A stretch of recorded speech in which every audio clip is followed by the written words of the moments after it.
Fourth time's the charm. Oh my God, it's so hot. My feet are burning. Oh shit.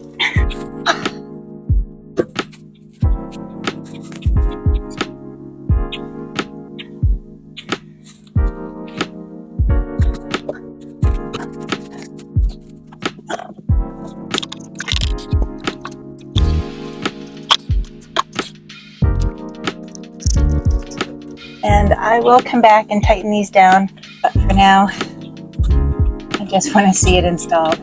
Because if the weather cooperates, we are going out sailing this weekend. And you can't sail without a seat.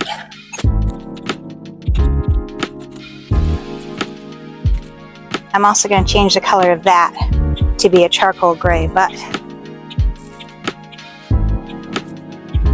there is the new seat.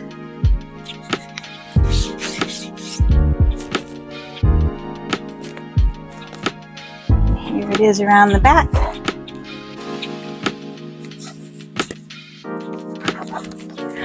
This is so much better. I don't know. It's higher. It's definitely higher, which is good for me because from here to here I'm pretty short, but my husband is really tall from here to here, so we may have to have this slid over, or he may have to sit on the outside here so his head can go way up there. We'll see, but oh my gosh, so much more comfortable. Oh, yay.